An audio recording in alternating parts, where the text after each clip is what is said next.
Hello everyone, I hope you all are doing well and I know you all are know what we are going to discuss about in this video is callback function. So start करते हैं अपनी video को. बहुत basic example के साथ start करेंगे. अच्छा मुझे आप एक चीज़ का आंसर बताओ कि अगर मैं आपको बोलूं कि आपको किसी टास्क को परफॉर्म करना है देन मुझे एक कॉल करनी है, नॉर्मल कॉल, एक फ़ोन कॉल करना है, आप क्या करोगे? आप पहले उस टास्क को ख़त्म करोगे और देन आप मुझे कॉल करोगे, राइट? अगर मैं आपको बोलूँ आप पहले अपने पूरे दिन का होमवर्क ख़त्म करो, आप अपने पूरे दिन का होमवर्क ख़त्म करो, उसके बाद अपने दोस्तों के साथ, अपने फ्रेंड्स के साथ डिस्कशन करो, अपने फ्रेंड्स के साथ बातें करो, सारी चीज़ें जो आपको करना है करो, ठीक है? तो आप उस केस में क्या करोगे? आप पहले टास्क 1 परफॉर्म करोगे, ठीक है, देन आप अपना टास्क 2 परफॉर्म करोगे, राइट? या आप क्या करोगे? आप होमवर्क करोगे, होमवर्क करने में टाइम तो लगेगा, काफ़ी टाइम लगेगा होमवर्क करने में, देन आप इस काम को करोगे और फिर आप जाके इसमें परफॉर्म करोगे इसको. तो इस तरीके से जब हमें काम करवाना होता है प्रोग्रामिंग लैंग्वेज में कि किसी एक काम को करवाना होता है, देन सेकंड पे हमें स्विच करना होता है, या हमें उसके लिए पता होता है कि उसमें कुछ टाइम लगने वाला है, हमें सेकंड को भी परफॉर्म करना है, तो हम यूज़ करते हैं कॉल बैक का, ठीक है? कॉल बैक कहीं ना कहीं इस नेम से ही आया था. और मैं एक बहुत बेसिक सा एग्जांपल लेता हूँ यहाँ पे. ग्रीड फंक्शन का मैंने एक दो छोटे प्रोग्राम लिखे हैं, काफ़ी छोटे, जिससे आपको एक फंक्शन बहुत इजीली समझ आ जाए. देखो एक नॉर्मल फंक्शन है ग्रीड नाम से, मैं कलर चेंज कर लेता हूँ अदरवाइज आपको थोड़ी सी दिक्कत हो सकती है, ठीक है? ग्रीड फंक्शन है जो एक ये क्या है, ये आर्ग्यूमेंट है या पैरामीटर है, कौन बताएगा?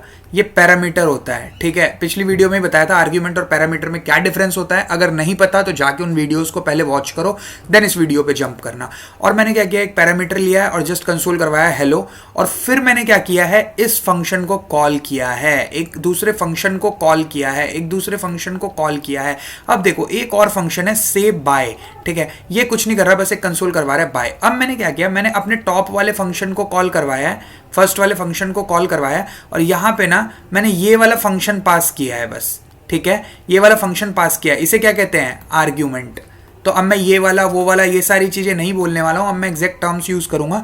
मैंने इस फंक्शन में अपना आर्ग्यूमेंट पास करवाया है से बाय फंक्शन को. तो मतलब मैंने एक फंक्शन में एक आर्ग्यूमेंट पास किया है, वो भी एक फंक्शन ही है से बाय. अब ये क्या होगा, यहाँ पे पैरामीटर में आएगा मेरे पास से बाय वाला फंक्शन, यहाँ पे प्रिंट होगा हेलो, ठीक है? एंड देन प्रिंट होगा मेरे पास बाय, राइट?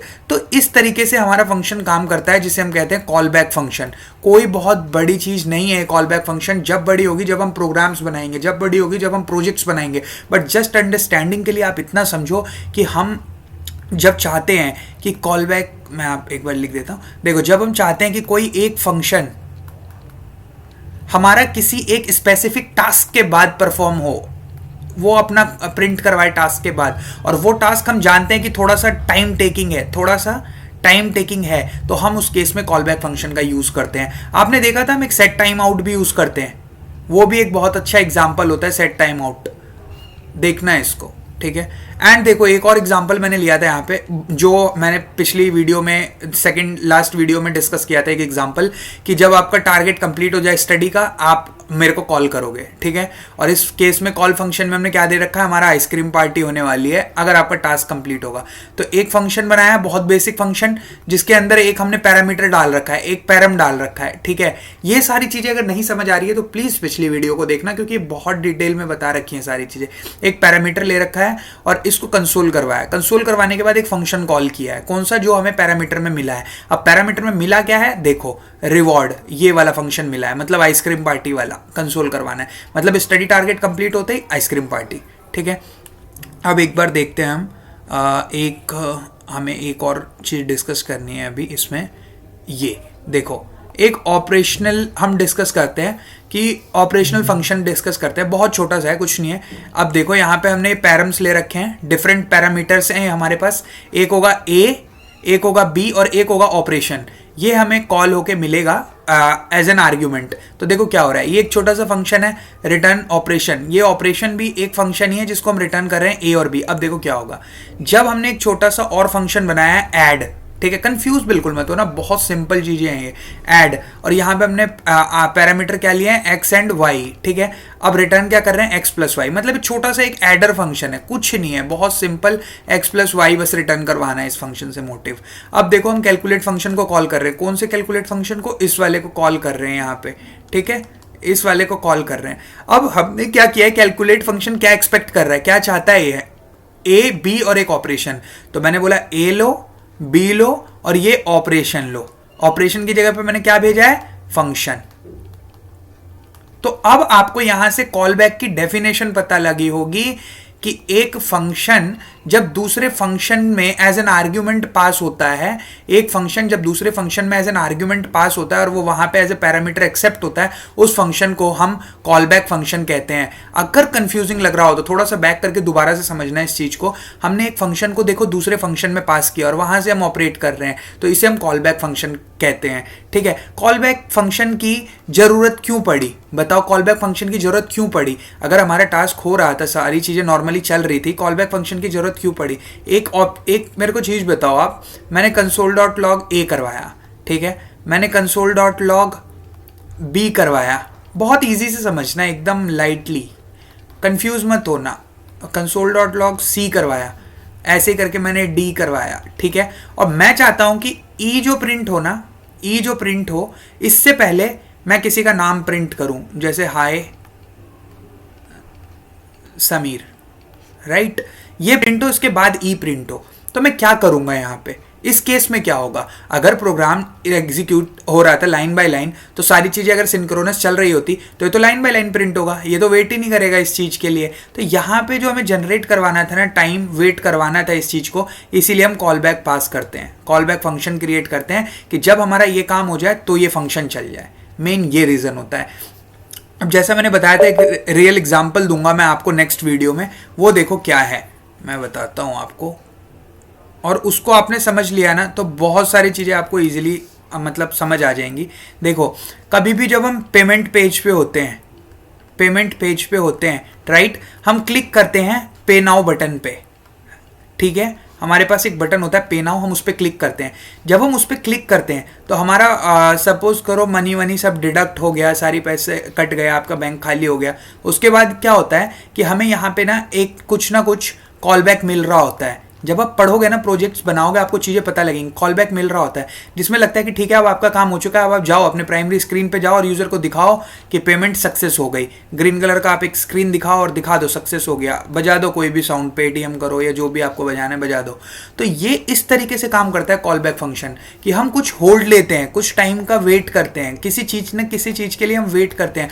अब देखो एक और चीज़ बताऊँ, मैं बताने को ना बहुत सारी चीज़ें बता सकता हूँ आपको इसके अंदर, लेकिन मैं चाहता हूँ कि आप कंफ्यूज ना हो और आपका काम सारा हो जाए।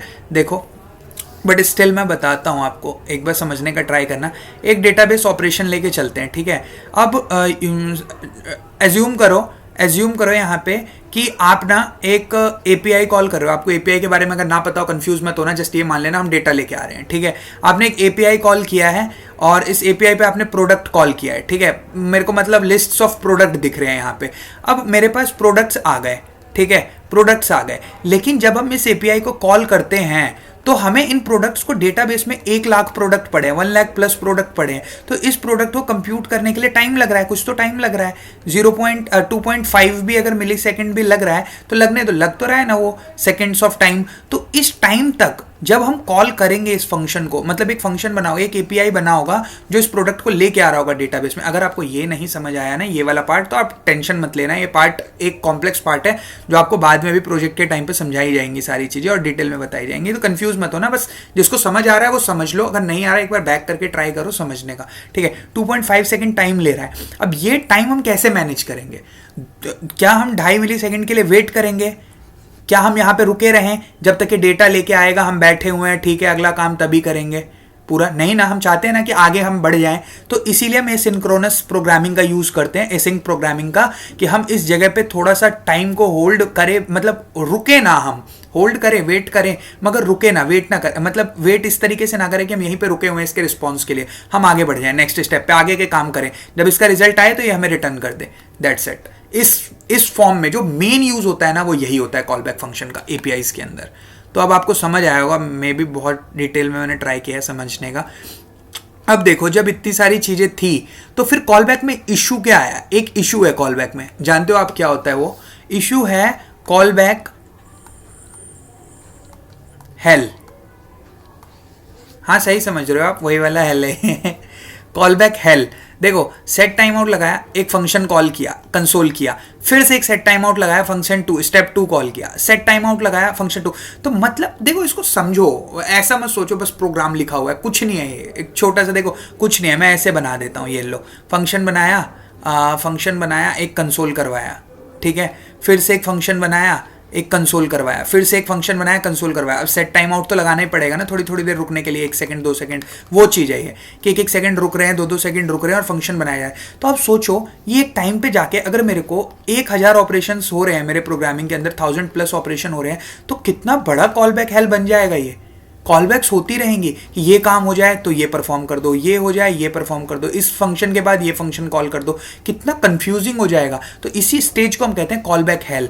और इसको सॉल्व करने के लिए हमारे पास आया था प्रॉमिस और असिंक अवेट, ये दो कंसेप्ट मिलके इसको सॉल्व करते हैं। पहले प्रॉमिस आया था, फिर असिंक अवेट पे हमने ट्रांसफर किया था। तो ये पहले अब हम इस लेक्चर के बाद प्रॉमिस देखेंगे किस तरीके से होती है, प्रॉमिस होती है, प्रॉमिस चेनिंग होती है, सारी चीजें देखेंगे। उसके बाद हम असिंक अवेट पे स्विच करेंगे तो आपको समझ आएगा क्या होता है। तो यही था कॉल बैक के रिलेटेड सारी वीडियो में इंफॉर्मेशन इतनी थी। और नेक्स्ट वीडियो में हम देखेंगे असिंक अवेट और जो हमारा ये प्रॉमिस है, प्रॉमिस चेन है, किस तरीके से काम करता है, प्रॉमिसेस के क्या स्टेजेस होते हैं, सारी चीज़ें डिटेल में डिस्कस करेंगे। तो अगर आपको वीडियो इन्फॉर्मेटिव लगी हो तो लाइक कर देना और चैनल को सब्सक्राइब जरूर कर लेना, सब्सक्राइबर भी जरूरी है चैनल के लिए। सो बाय, मिलते हैं नेक्स्ट वीडियो में फिर से इसी तरीके से इन्फॉर्मेशन के साथ।